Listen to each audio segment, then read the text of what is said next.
Hi, everybody. Welcome back to the podcast. It is great to have you here with us. I am Sarah Dusek, founder of Enigma Ventures, an entrepreneur and investor. And I am Mona de Vestel, author and writing coach, helping people bring their stories and books to the world. And we are here together to share with you some of the ongoing conversations we've been having over the last year about the challenges of entrepreneurship, the challenges of doing life, the challenges of being a female, trying to navigate the challenges of managing childcare and spinning plates and doing many, many things. And we just thought the idea of bringing our conversations to you all might be good for us all.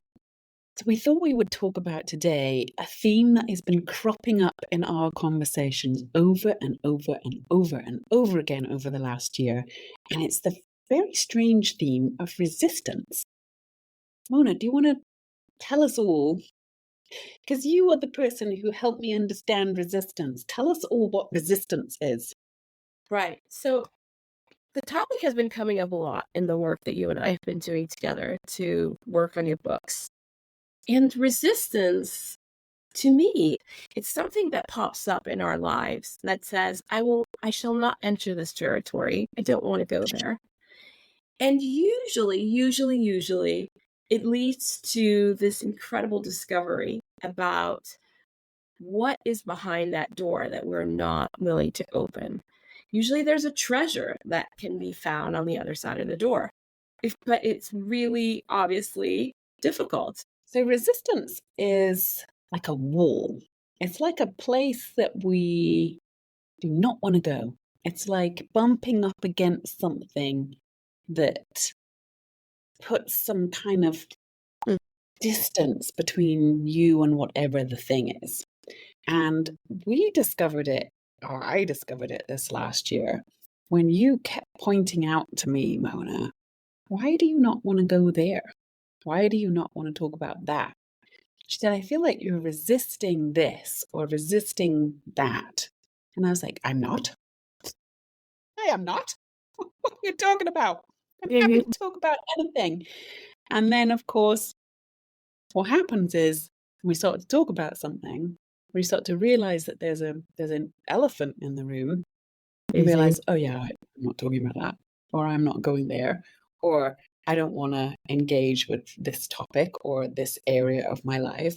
And so what I started to notice was there were all sorts of things that I was resistant, or maybe even use the word hesitant, because resistant feels like, I was actively putting up a barrier or a wall, and I wasn't consciously doing that. But it's the idea that we can be hesitant to go somewhere, hesitant to unpack an idea, or hesitant to look at something that maybe we need to look at and unpack a little bit more.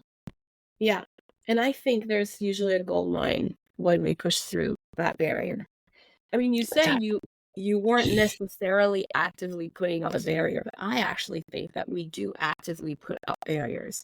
And I don't necessarily think we know that. No, I think we that's don't. the challenge. We don't. We don't know that we're doing it. Right. And I think the interesting thing about resistance as a topic, it's like, how can we become more aware of the areas in our lives, the areas in our business, the areas in the work that we do when we are resistant to something? So, Mona, how do we know when we are resisting something? How can we know? Because I think it can be quite hard to know that we are necessarily resisting something unless you're super, super, super aware. I think it's really hard to know on your own, to be honest, that you're resisting. And the reason for that is because resistance is a barrier that we usually create for protection. Around this, we want to create, I think, the status quo, this like barrier of safety, or what we perceive to be safety. But what usually ends up happening is a stagnation, because you're in this little harbor of repetition, right? Where you do this over and over again. You're like, this is safe, this is safe, this is safe. And then there's a whole ocean out there, right? And, there's not even an acknowledgement of that because this is our realm, this is our world, this is how we do things. And usually it takes a catalyst, a person, or an event to say, I've noticed that you keep bumping up against that corner over here. Did you know that there's the Atlantic Ocean on the other side of that reef or whatever it is? Can I even resist having this conversation, Mona? I don't even want to have a conversation about Really? resistance. Really? Are you serious? I'm serious. I'm like, I don't even know that I want to even talk about this topic. I don't even know why I feel like that. Isn't that so crazy? I'm sitting here thinking, I don't want to talk about resistance. I am resisting resistance. And yet, your best writing has come from piercing through resistance. Every time I've said to you, I noticed that you're not going over here. What is this? What is this about? That's when the best writing has emerged. And usually the best breakthroughs, she's right, folks. Usually the best breakthroughs come when the veil is pierced and you go the other side. But that's like the force is strong, right? The force is strong with like, do not go over there. It's like the dark side. Do not go there. And it's like, even now I can feel it in my body. It's like, I don't want to talk about the things that I'm resisting. Well, what is the feeling like? What are you gaining by not talking about it, I guess? I think it's about trying to stay safe.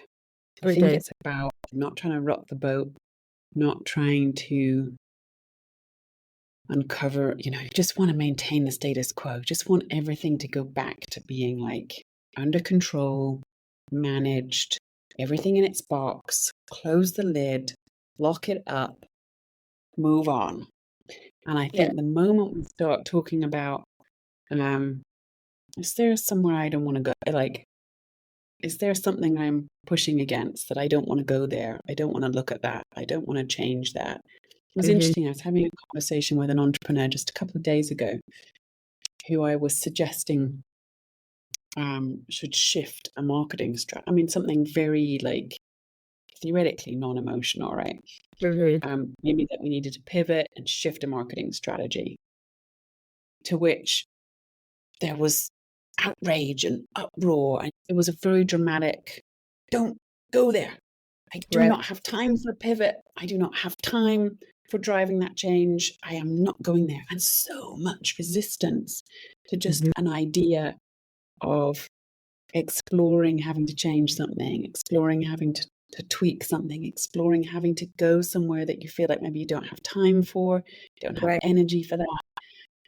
I don't want to go there. I don't want to change my marketing strategy. Thanks. And it can be something as simple as that, right? But, sometimes when we notice that's how I know I'm resisting something, having a reaction. I'm having a visceral reaction to conversation, to contemplating change, to having to pivot, to having to adjust, to having to like do something I don't want to do. And I don't always know why I'm having that reaction. I don't know why right this second I don't want to talk about resistance. I don't know, but I can feel it. It's like I'm having a visceral reaction to like, do we really have to talk about this? I mean, do you think that there is a link between resistance and opportunity? In other words, what has your experience been in terms of piercing through that wall? I think every time, like probably without fail, that I have bumped up and against my own resistance to something, every single time, it's like the resistance is an invitation into what's beyond. And I love that and I hate that all at the same time, because it's like it's an invitation to leave your comfort zone. It's an invitation to step into some form of change or some form of exploration. And in that moment, there is an opportunity for something else to happen. And of course, that's unknown and it's unnerving and it's not guaranteed. But it's like the more we can push through that pain barrier, the more that we can say, let's explore that idea. Let's explore if there's something in that concept of, looking for a new marketing strategy. Maybe the other side of that is huge wins and Very. huge, like maybe you have a marketing strategy is not working right now and have to shift to something else. And maybe it's going to work a million times better than you ever could have possibly imagined. But you don't know that on this side of resistance. But it's like there's an opportunity if we can see our own resistance, if we can recognize our own visceral responses, these strong feelings of like, don't want to change, don't want to go there, don't want to stop doing what I'm doing right now to do something else, don't want to have to pivot, don't want to have to embrace anything new. It's like if we can just look a little bit deeper through that and go, why? I love asking myself the question, what are you afraid of? That for me is such a beautiful question. I was asking myself this question just this morning. Mm-hmm. And I woke up and I was feeling a bit anxious when I woke up. And I didn't really even know what I felt anxious about. It's like I have a whole bunch of things bubbling up and down and lots of business challenges and lots of problems. And, some days they're getting solved and some days they're getting worse. And, and I just woke up this morning just feeling like I am not on top of everything. I am not in control of everything that's going down in my world. And just woke up feeling really vulnerable. But then when I just stood back for a millisecond and said, what is it that I'm actually really afraid of? It's like, I recognize, like, I could get up, put my armor all on, get up, tackle my day headlong, or I could take a moment and go, what is that? Like, what is it that's making me afraid? What is it that's getting under my skin? Or what is it that I'm feeling or that I'm anxious about or I'm worried about or I want to fight when actually I need to like just listen to myself rather than like put the walls up and put the armor up and like go to war over something. It's like, actually, can I hear my own can I hear my own vulnerability? Can I hear my own like, oh, that's making me feel uncomfortable. And usually for me, it comes down to some form of like, I'm afraid that's going to fail, or I'm afraid that's not going to work, or I'm afraid something's going to go terribly wrong and it's all going to come crumbling down around me. And we can pretend, we can like, pretend none of that's real, or we can go there. And rather than resisting it, and rather than resisting that, like, what if this doesn't work, or what if I don't solve this problem? Instead, we can just pierce the veil and ask the question and go, what is it that's stopping me? And you have asked me that question a million times over the last year. What are you afraid of? And often you don't know. Often it's not instantaneous to be able to say, well, actually, it's this 5-point plan. Here are all the things I'm afraid of. Often it just takes time and space and the ability to listen to ourselves to actually even just scratch the surface and go, oh, maybe it's this, maybe it's that. Yeah, and I think it also requires a set of tools for us to accept the invitation. Now, the invitation may be from someone, a human being, business partner, a coach, or whatever. Or it can be an internal invitation that you are allowing yourself to take, right? But either way, I think there needs to be some kind of permission. And with that permission, you need to go towards something. Like, you can't just go to the unknown, I think. That's the problem. You need to trust that you have a set of tools in your toolkit that you can say, I'm going to use this to allow me to pierce through the resistance. And, it's interesting because I've witnessed you go through this process many, many times and push through many different, walls. And usually the discovery is not what we feared. Like, there is something on the other side that we didn't even anticipate was on the other side. I don't know, do you find that to be true? 100%. I think the fear is just like the fear is the resistance, right? It's almost like the fear is the resistance. The fear is like the wall of Yeah. saying, I'm not going there because this is what I'm afraid of. But the moment that you pull the curtain back on that, and the moment for me, like one of those tools, just like you were saying, is being able to have a conversation with the things I'm afraid of or the things I'm thinking. And for me, writing those things down and like, or saying them out loud, it's like somehow getting them outside of yourself is really empowering because it allows you to look at it from another dimension, allows you to kind of like step back from it. And it's no longer an ogre Yeah. or a massive monster or a wall or an intimidating army coming after you. You Right. know, usually it's some kind of primal, fear. And when we can say it out loud and own it, it somehow loses its power in quite the same way.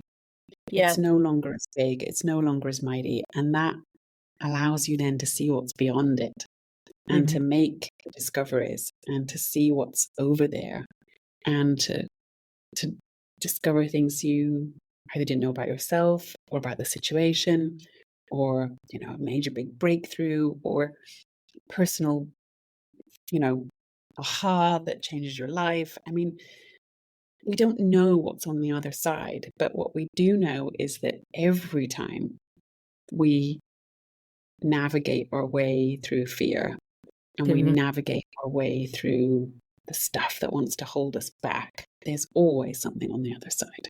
Absolutely. I love what you said about having a conversation with yourself or with the resistance. And I think that is a great tool because usually I find that when I have resistance, I tell myself a narrative, a story. I spin a tale in my head about what is, terrible on the other side of that door, right? Don't Mm-mm. open that door, blah, blah, blah. But if we allow ourselves to have a conversation, either with ourselves, with the resistance, then we allow the narrative to change. We allow the story to change. We allow something new to emerge.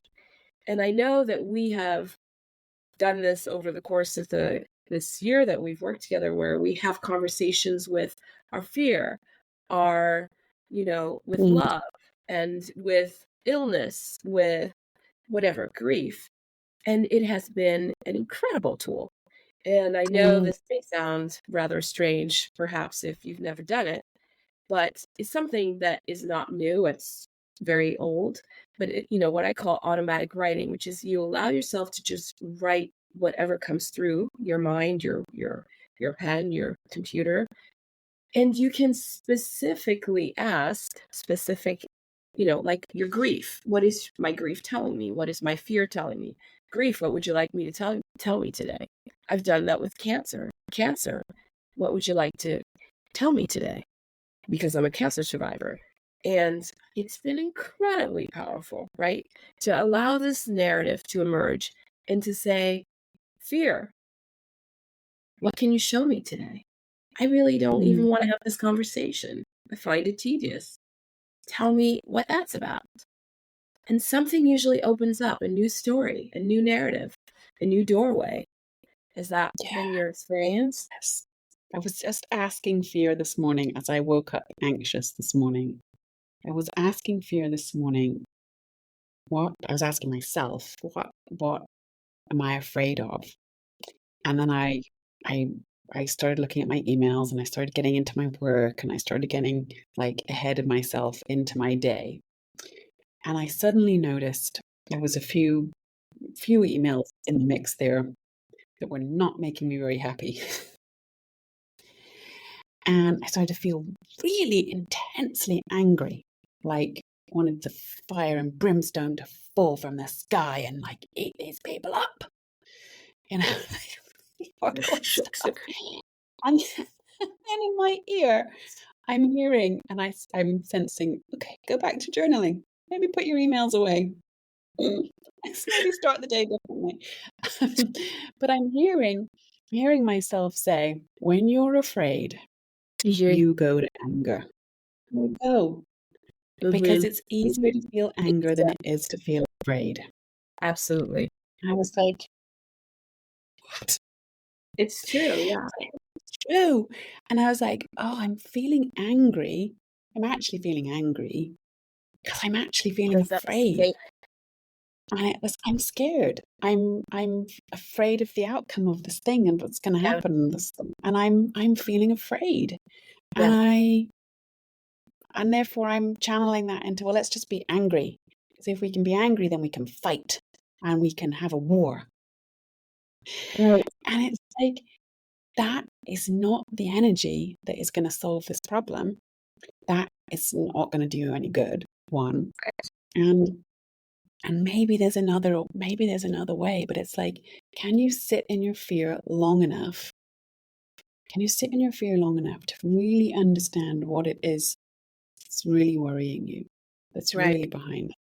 And can you give yourself, here was the real kicker for me this morning, can you give yourself compassion because you feel afraid? Yeah. Can you tend to yourself in a kind and compassionate way Yeah. that doesn't just slap yourself around the chops and go, all right, let's go fight this thing? Right. Can you be kind and say, you're feeling afraid? That's Yeah. okay. It's Yeah. normal, human, part of your experience of living right here on earth and having to deal with all the things that you get to deal with every single day. Normal. It's okay. Mm. It's okay to feel the way you feel. Yeah. Let's go explore it. And let's go see what's behind that fear and see if we can figure out a different solution or a different path ahead. And a couple of hours later, I came down to work and I wrote a very different email than the one I would have written 2 hours earlier. And it changed the situation. Like almost instantly I got a reply back and it was like, oh yeah, of course. Yeah, let's do it like that. Yeah. Yeah. And it was like, if I had stayed in my anger, if I'd have crept up against my wall of fear and pounded it with my fists, that wall would not have come down today.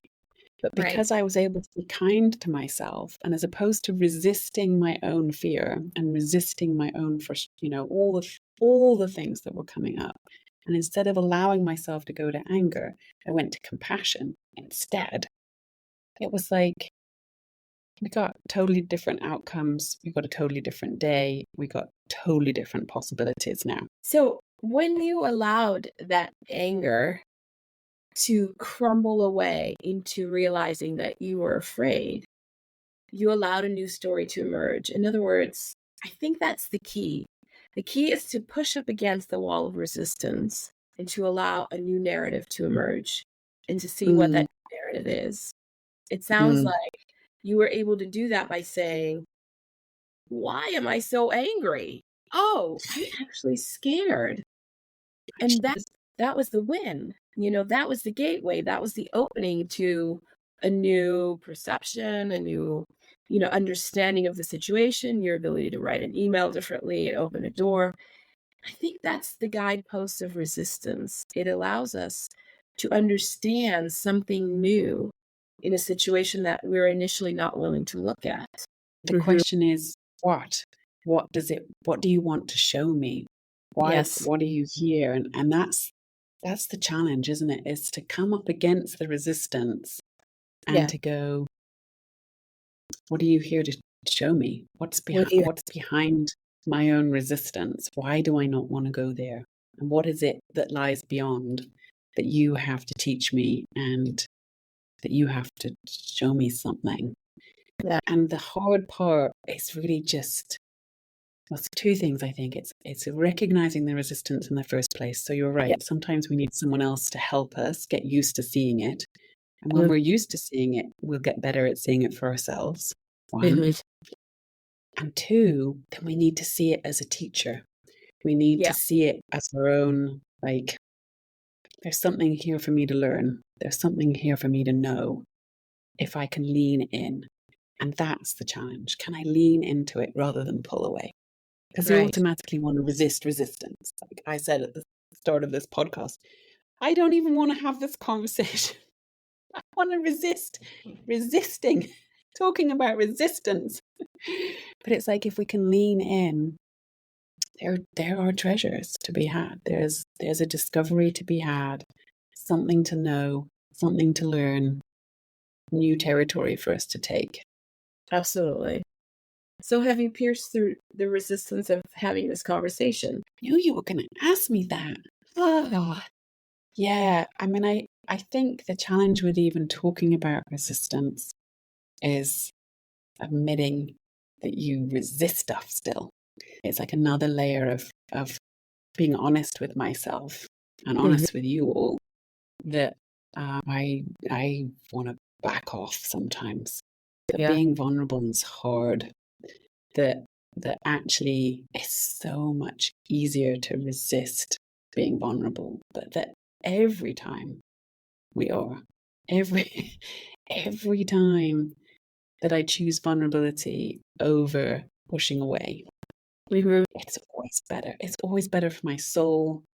It's Yeah. always better for my outcomes. It's always better for my state of being. It's always better. It is better over and over and over better. But I think this quest is ongoing. I don't think that it's a finite process of saying one and done. I worked No, through resistance the first time, I'm good.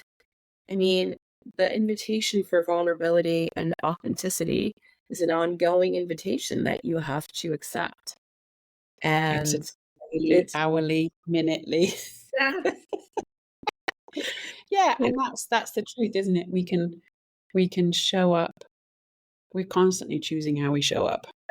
yeah, And we're constantly faced with decisions as to how am I showing up in this moment? How am I showing up when I'm writing an email? How am I showing up when I'm recording a podcast?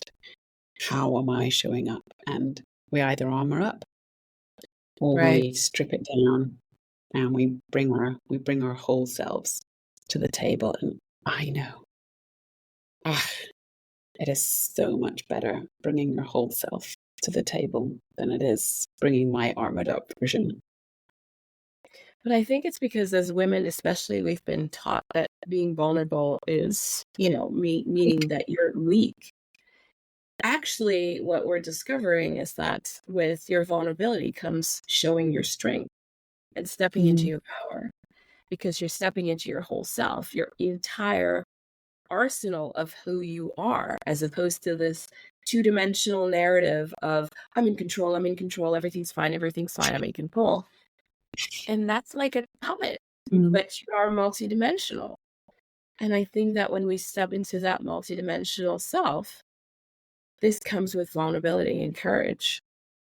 And of course, pushing through the resistance. I think it all starts with noticing. This has been my big theme for the last year is just noticing, learning how to notice. Notice. Notice your reactions. Notice your emotions. Notice your feelings. Notice. And to notice, we have to give ourselves like half a millisecond of time. Mhm. We can't run at the speed of light and notice anything. We just cannot. And I think that's particularly hard for women and particularly hard for those of us who are trying to make big things happen, raise children, run our homes, like do a million things. But I think this whole idea of resistance starts with noticing when you are resisting. I completely agree. And I think one of the things that I would invite everybody to do, because resistance and fear are such good buddies, they're such best Mm, friends. I think a good place to start is having a journaling of 15 minutes or so and saying, Fear, what would you like me to know today? mm. And just free write and see what comes up. I can guarantee something will emerge that will be like, oh, interesting. I was not thinking that this would be what would emerge from this conversation. I was not expecting today to hear, oh, when you're afraid, you go to anger. That's where you go. You're Wow. angry because you're actually afraid. And that is one of the treasures of like just giving yourself a millisecond and asking great questions. Mhm. Yeah, I love that. Thank you, everyone, for joining us today. This was another great conversation with you, Sarah. Amazing. Thank you, Mona. Thank you, everyone, for joining us. It's been an absolute delight. And I am really glad I did not resist resistance. Right? Bye, everyone. Bye bye.